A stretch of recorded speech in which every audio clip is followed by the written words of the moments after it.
Hey, did you know that people impacted by MS are twice as likely to experience anxiety or depression compared to the general population? In this video, we're going to be discussing anxiety and depression in MS and what we can do to beat it. Don't turn away because all of that starts right now.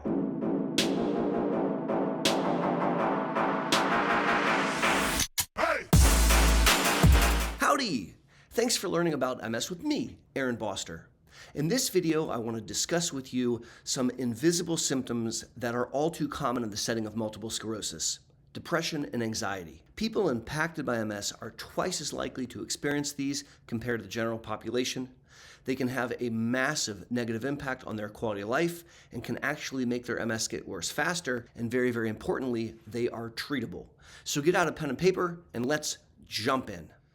Depression is defined as a mental health disorder where people have persistently depressed moods and loss of interest in activities and a negative impact on their quality of life.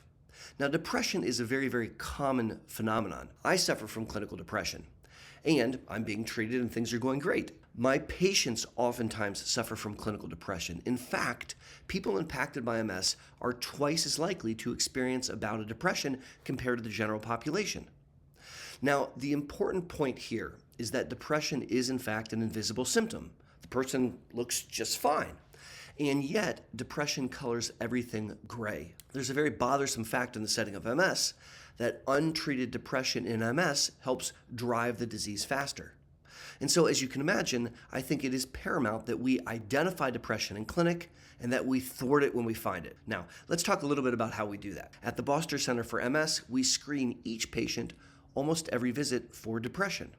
There are very quick 9-question surveys which are created to help capture depression. We also talk about depressed mood every single clinic visit.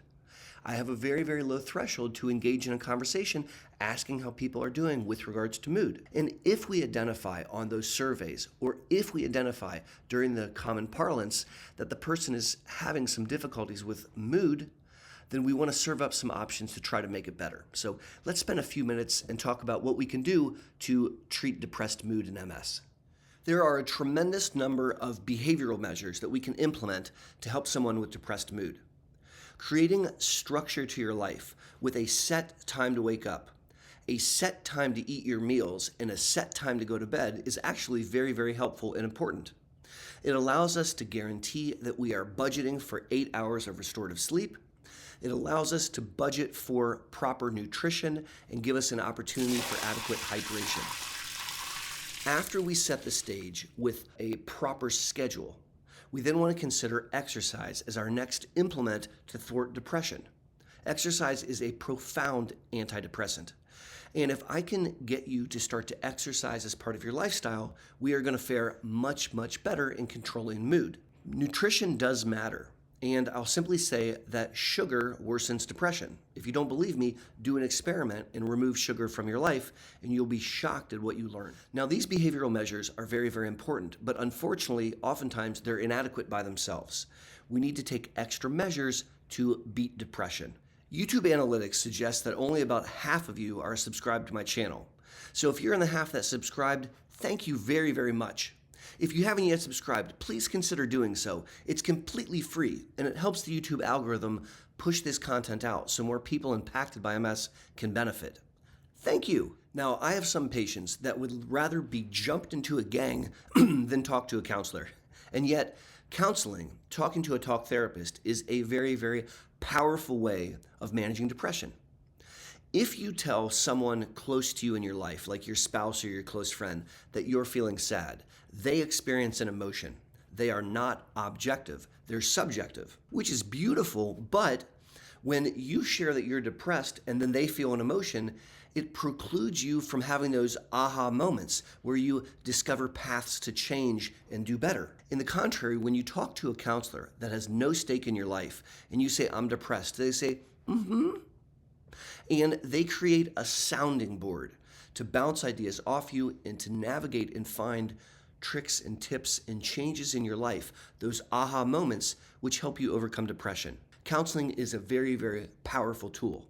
One-on-one counseling is oftentimes what I recommend for patients, although there is very, very good evidence that group counseling also can have a major positive impact on depression. If you have not tried counseling out and you're suffering from feeling sad, blue, and depressed, I would strongly encourage you to seek out a counselor. Now, a couple words about counselors. If you don't like the counselor, it won't work. They could literally give you the answer to life itself, and if you don't jive with them, you're not going to be able to pick up what they're putting down. So, if you're working with a counselor and you're not feeling the love, they will understand. Tell them, hey, listen, this is not working for me. I need to try to find someone else that I can connect with more easily. And they'll understand, and they should help you on that journey. In quick review, it absolutely takes a multi-pronged approach to beat depression and MS. We're bringing to bear every tool that we can think of, including lifestyle changes, adequate restorative sleep, budgeting for meals, making sure that we're adequately hydrated, adding exercise as part of our lifestyle, working with a counselor one-on-one.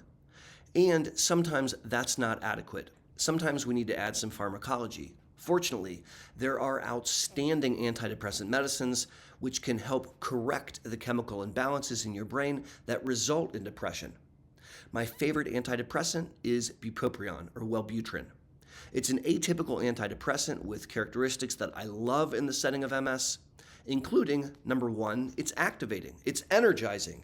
You have to take Wellbutrin in the morning, because if you take it at night, you're going to be up all night. And many of my patients suffer from profound fatigue. So an antidepressant that boosts energy, well, that's a good thing. Also, it does not impair sexual function. Many antidepressants do. If you were depressed and then you lost your ability to achieve orgasm, that would make you much more depressed.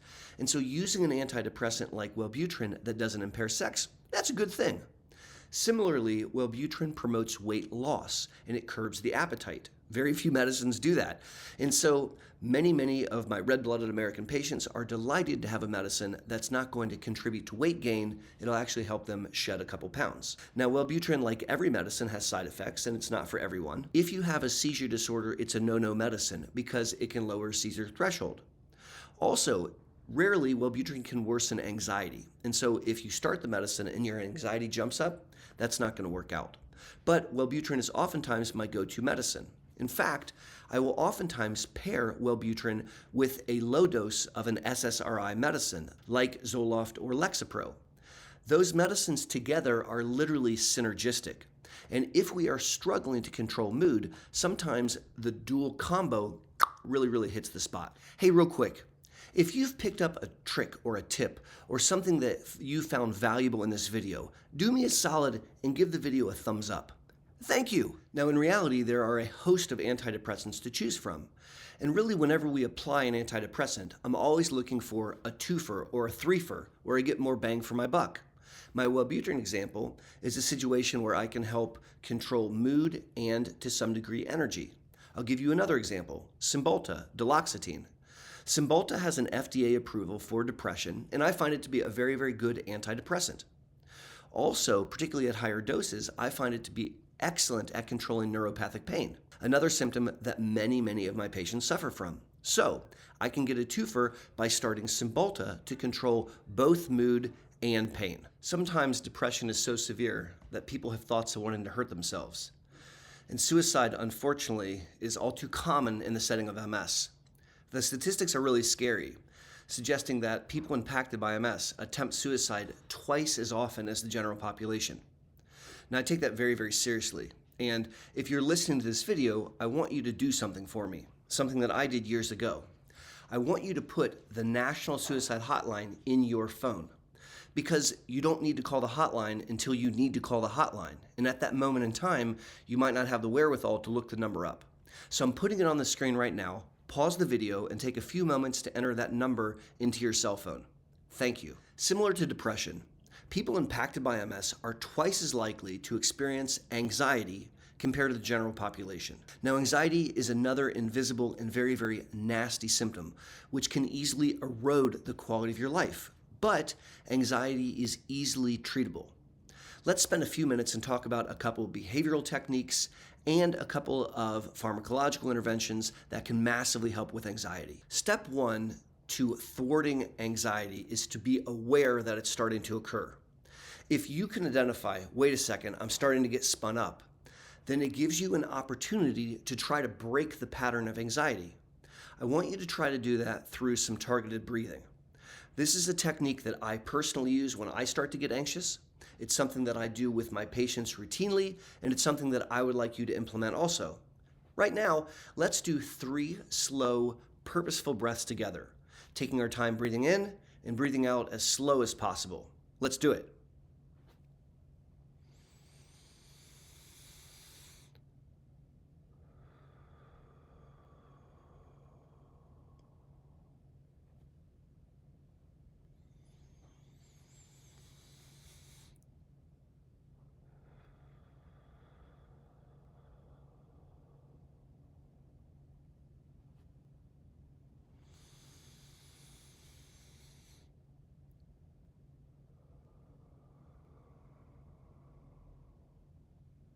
Wow, that helps me every single time. We also have multiple options to treat anxiety pharmacologically with outstanding medicines. I will oftentimes offer my patients 2 different kinds of medicines. One that sits in the background to help decrease anxiety, and then a second one that they can take when they're starting to have a panic attack. That first category of medicines, oftentimes I have great success using the SSRI antidepressants. Things like higher doses of Zoloft or Paxil work very, very well for treating anxiety in my patients. As far as breaking acute bouts of anxiety, I'm very fond of medicines such as hydroxyzine or medicines like Buspar. Both are outstanding at breaking anxiety. They are not benzos, there's no addiction, there's no dependence or tolerance, and Buspar doesn't make you sleepy, so you can literally take it during your workday without making you too groggy afterwards. If you suffer from anxiety, just like if you're suffering from depression, please bring that to the attention of your treating neurologist, because there are a host of things that we can do to help you feel better. If you'd like to learn more about multiple sclerosis and up your game, click the video that's on your screen right now.